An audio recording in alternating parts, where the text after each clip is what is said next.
Então, fala galera, beleza? Vamos aqui para mais um vídeo e vamos para a repercussão aqui do jogo aberto, a vitória do Flamengo sobre o Vitória por 2-1. E se você é torcedor do Flamengo, já se inscreve aqui no canal, se não fez isso, ativa o sino, deixa o like, deixa o seu comentário também, comenta de onde você está nos assistindo e o que foi que você achou da vitória do Flamengo, né? Fala o seu estado aí, se é na Bahia, se é no Rio de Janeiro, se é em São Paulo, se é Minas Gerais, se é qualquer outro, você pode comentar. Fique à vontade, deixamos os créditos para o jogo aberto, para a Band, agradecimentos, link na descrição. E vamos agora reagir e acompanhar juntos essa repercussão aí dessa vitória do Flamengo, muito importante sobre o Vitória. Vamos ver. Por exemplo, tem o Flamengo que venceu fora de casa, o Vitória, o Mirassol ficou no empate com o Fortaleza, a gente viu o Botafogo batendo o Juventude, o Fluminense na estreia do Renato Gaúcho venceu o Bragantino e o Ceará com Pedro Raul on fire superou o Grêmio. Começamos pelo jogo do Mengão. A fase não era boa. Uma vitória em 7 jogos.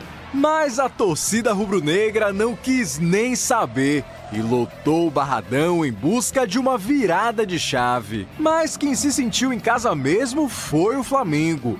O jogo começou com uma blitz dos visitantes. Arcanjo salvou o chute de Gerson, mas no cabeceio de Cebolinha ele só rezou. E pelo visto a reza foi forte, porque o Flamengo não acertou mais o pé em todo o primeiro tempo. A única tentativa do Leão foi com Jamerson, de direita, para a defesa de Rossi. Na volta do intervalo, o Flamengo seguiu pressionando.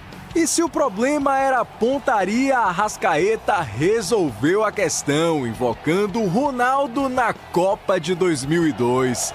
De biquinho, ele abriu o placar no Barradão. Com a desvantagem, o técnico Thiago Carpini mexeu no time e colocou o Wellington Rato para jogar. E ele só precisou de 3 minutos. O camisa 10 experimentou de fora, Gerson desviou e a bola foi morrer no fundo da rede. 1-1 no Barradão. No embalo do empate, o Vitória quase conseguiu a virada. Mateuzinho aproveitou o erro de Rossi e acionou o Fabri, que perdeu uma grande chance. E como diz o ditado, quem não faz, toma. Michael enfiou uma boa bola para Luiz Araújo, que cruzou na medida para Bruno Henrique decretar a vitória do Flamengo. É uma vitória heróica onde eu dou muito valor, né? E como eu falo, não é fácil ganhar aqui. Esse time aqui está muito bem treinado e temos que valorizar o grande esforço que os jogadores fizeram.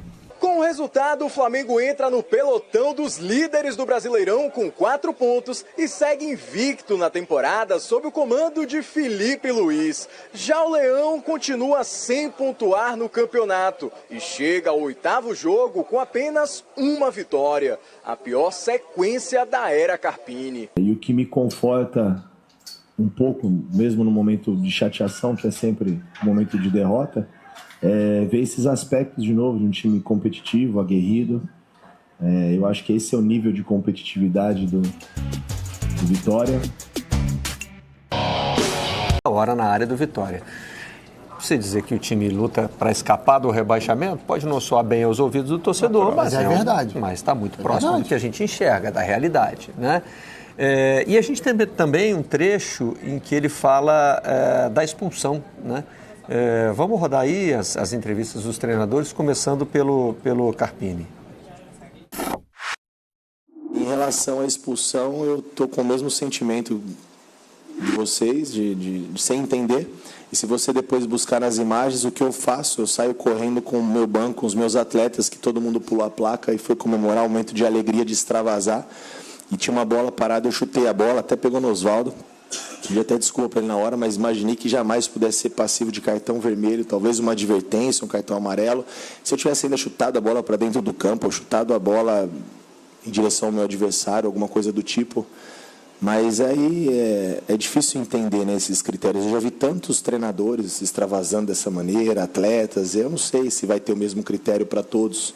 É isso que me deixa incomodado, chateado e não volta atrás, né? Então, Eu acho que precisaria fazer um protocolo, uma cartilha de que maneira a gente pode comemorar. A área técnica não pode sair, extravasar não pode, chutar a bola, depois isso aí está ficando chato, né? Não foi nada desrespeitoso de maneira alguma, só comemorando um momento de alegria com a minha equipe. Tentamos cuidá-lo muito e os minutos do Carioca foram para ele ir pegando o ritmo de jogo, para ele não ter uma sequência muito grande de jogos, para ele poder ir se desenvolvendo muscularmente, para voltar a ficar no peso. E com muito cuidado, porque claro que treinador não quer botar o Arrascaeta todos os jogos, né? Claro que eu gostaria de colocar ele todos os jogos, mas fomos com muito cuidado. E o que aconteceu foi que o Arrasca fez uma grande final contra o Fluminense e foi para a seleção. E infelizmente aí a gente perde o controle, são metodologias de treinamento diferentes, não estou dizendo nenhuma melhor, nenhuma pior, são metodologias diferentes, onde o corpo do atleta geram adaptações a essa nova metodologia de trabalho, de treino, uma coisa que a gente não controla, e lá ele sentiu o adutor. É uma lesão mínima que deu condição de estar hoje disputando esse jogo tão importante. Mas, ao mesmo tempo, eu tenho que cuidar, porque quando o jogador ele vai para a maca, ele descondiciona. Então, tem que cuidar com os minutos, tem que agora cuidar com as sequências, mas, claro que essa versão do Arrascaeta é muito importante para a gente, porque ele é muito determinante na área. Ele é muito difícil. A Arrascaeta construiu o gol todo, né? É ele que rouba a bola, né? Faz um drible ali com muito recurso, resiste à chegada do marcador e depois dá o biquinho. O bico que durante tanto tempo no Brasil foi tratado como um jeito feio de fazer gol, né? Aí vieram Romário e Ronaldo fazendo gols de bico em Copa do Mundo e a gente mudou a visão sobre esse recurso. Né? Foi um belíssimo gol, realmente. Belíssimo. E ele estava precisando, né? Ser decisivo num jogo assim, ser importante. Acho que se a gente pega o tempo inteiro que ele foi em campo, até esse momento era uma atuação de altos e baixos, né? Natural pelo tempo que ele ficou fora do time. Mas é uma jogada genial, né? Uma jogada até que ele não tem muito costume de fazer. Dentro desse padrão do Flamengo de reagir rapidamente ao perder a bola, talvez o Arrascaeta seja o que menos contribua. E foi um desarme que ele mesmo sofreu, inclusive do Janderson, centroavante do Vitória, que depois conseguiu recuperar para fazer o gol. Ele erra o passe, né? O Arrascaeta é um jogador que nas últimas temporadas tem encontrado dificuldade para ter sequência, né? Mas aí a gente pensa, por que você não abre mão? Será que não coloca o Arrascaeta no mercado? Aí você vê um lance assim. Segundo maior artilheiro estrangeiro da história do Flamengo. Ontem passou o Benítez, está um pouco longe do Doval ainda. O jogador que já está gravado na história do Flamengo e esse tipo de lance mostra, porque você quer contar com o Arrascaeta. Você tendo um volante como você tem hoje. Ontem o Felipe Luiz disse que a dupla de volantes do Flamengo talvez seja uma das melhores do mundo. Pulgar e De La Cruz, acho um pouco certo exagero do Felipe Luiz. Mas você consegue liberar o Arrascaeta, que não tem realmente essa característica, né? Não é do biquinho, que já é o quarto gol dele de bico pelo Flamengo. O último tinha sido a categoria dele. Em 2023 contra o Bragantino. O bico é bem característico, mas essa roubada de bola, ele tinha errado um passe até simples que o Janderson pegou. E aí acho que ele falou, cara, eu errei essa bola, eu vou recuperar de alguma forma. É algo que a gente até sente falta, mas não é muito dele, né? Esse combate sem bola e esse lance aí, a finalização é incrível. E resolveu na individualidade um problema que é recorrente no Flamengo e reapareceu ontem. Né? O Flamengo não está transformando em gol o domínio. Assim, vai diminuindo, né? Muito domínio, nem tantas finalizações, poucos gols. Ontem, com 4 minutos, o Flamengo tinha tido 2 chances claríssimas. Um chute do Gerson, uma cabeçada do Cebolinha. Lembrando que Gerson e Arrascaeta voltaram ao time, né? O Flamengo, durante boa parte dos 2 jogos anteriores, Inter e Deportivo Táchira, teve dificuldade de criação, né? Nem só de finalização. No segundo tempo contra o Inter foi menos, né? Foi a exceção aí desses 4 tempos. Aí, ali no início do segundo tempo contra o Inter, o Flamengo criou bastante. Mas uma tônica geral do Flamengo, tirando esses 2 jogos ali, que você não tinha Arrascaeta, não tinha Gerson, os 2 voltaram ontem, assim como Wesley e Plata, a tônica do Flamengo no ano é essa de dificuldade de finalização, né? Consegue criar bastante, mas tem dificuldade de finalização. Ontem teve foram 2 lances do Juninho em 2 minutos seguidos, que é o Juninho médico e monstro, que a torcida brinca, né? Na primeira, uma finalização muito ruim na cara do goleiro, ele chuta muito mal para fora. Bolão do Léo Pereira. E no segundo ele acerta um chutaço de fora da área, muito mais difícil no travessão. A bola quase entra e é aquela coisa. Comentei como o Palmeiras está esperando o Paulinho, o Flamengo está esperando o Pedro, né? Tá para voltar, o Felipe Luiz já falou que ele volta em abril, a gente não sabe exatamente quando, mas tudo indica que o Flamengo vai subir um degrau com essa volta do Pedro. Ontem o que chamou a atenção na construção do Flamengo foi a participação dos zagueiros, né, para isso. O centro do campo estava muito congestionado, né, pelo esquema que o Vitória adotou, eram 3 volantes ali, realmente estava fechado aquele centro, estava difícil de achar passe para o Gerson ou para o Arrascaeta. E esses 2 lances que você cita até os 4 minutos são 2 lançamentos do Léo Ortiz, né? O segundo, então, lindíssimo pro Wesley ganhar um duelo com o Jamerson e cruzar na segunda trave pro Cebolinha cabecear. O primeiro é uma inversão pro Cebolinha, o Cebolinha bate de primeira para trás, o Gerson chega finalizando. E depois o Léo Pereira dá esse lançamento pro Juninho. Aí a outra jogada já é uma bola que o Flamengo recupera do campo de ataque. Mas tem isso realmente, né? E o Felipe já falou algumas vezes sobre essa questão de ter volume, ter oportunidades e não marcar o gol. Ele falou, cara, não tem muito o que eu fazer. A gente treina a finalização, é contar com o jogador estar num bom dia, né? De tomar a melhor decisão ali quando chega perto do gol. Se é para dar o passe, para finalizar, tirar do goleiro, enfim. O Juninho, assim, 2 finalizações que ele deu no Campeonato Brasileiro que foram muito boas e que pegam na trave, né? Uma contra do jogo. Contra o Inter, é uma finalização, ele não dá pra dizer que ele errou. Ele dá uma chapada firme no canto, a bola pega na parte interna da trave e sai. Ontem, contra o Vitória, ele perde realmente aquele primeiro gol, ele chuta muito mal.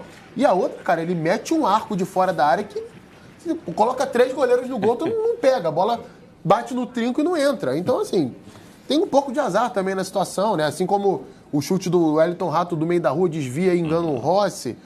Acho que o Vitória melhora um pouquinho no segundo tempo ali, quando passa a ter mais jogadores que possibilitam o time a ter mais a bola. Também tem desgaste do Flamengo no jogo, né? Isso tem que ser levado em conta pela viagem que o Flamengo fez. O Vitória jogou em casa pela Copa do Brasil, mas acho que a vitória é justa no final das contas, né? Até a jogada do segundo gol, uma jogada muito bem construída, né? Com todo mundo saiu do banco, né? Michael, a bola pro ponta aberto, o Luiz Araújo fazendo a infiltração, passe no tempo certo. Bruno Henrique atacando a área. Até o Bruno tem mais 2 oportunidades para fazer mais gols depois do segundo gol do Flamengo.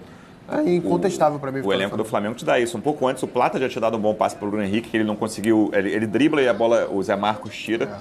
E o que você falou, o segundo tempo muda, a qualidade dos jogadores que o Flamengo coloca em campo muda muito também, né? Em relação ao que outros times colocam no segundo tempo.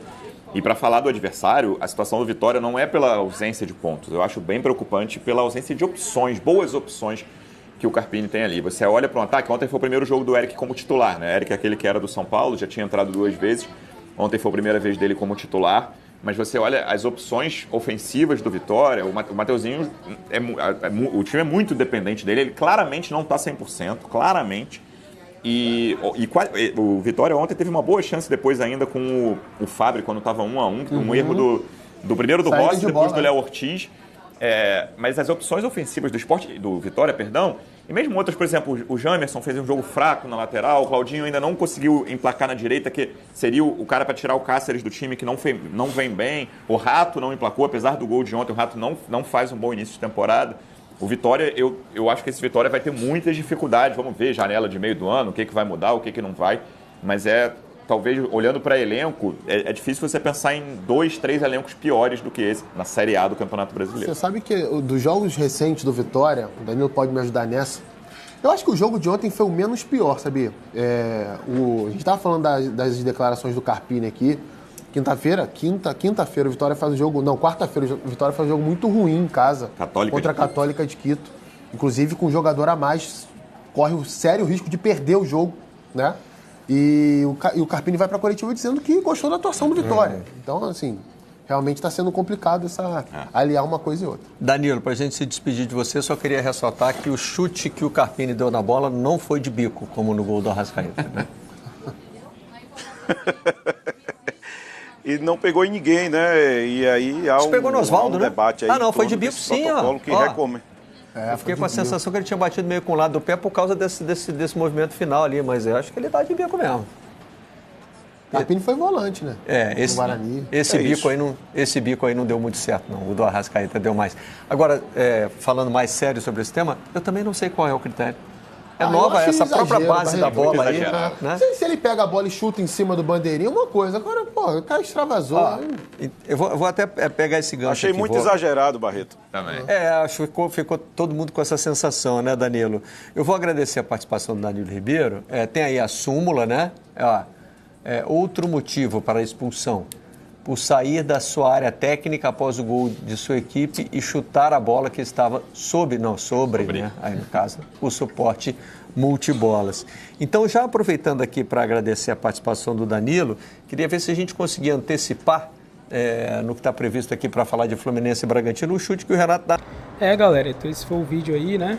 Pedimos a você que se inscreva no canal, ative o sino, deixa o like, comenta o que é que vocês acharam aí da mídia, né, repercutindo essa vitória do Flamengo. Como já dito, foi uma vitória importante, foi uma vitória que traz para o Flamengo uma tranquilidade, né, de certa forma, mesmo não conseguindo jogar da maneira que a gente conhece, mas fora de casa, contra um time que não é tão forte, mas em casa sempre costuma dar dificuldade de jogar bem, que é o Vitória. O Flamengo conseguiu 3 pontos, ficou muito próximo ali, flertou com o empate, até mesmo com a derrota desnecessariamente, mas o importante é que voltou com a vitória, né? Eu sempre digo isso, porque você voltar com 3 pontos lá na frente, meu irmão, esses 3 pontos fazem muita diferença, muita diferença. São 3 pontos que colocam você na liderança, são 3 pontos que dão para você o título.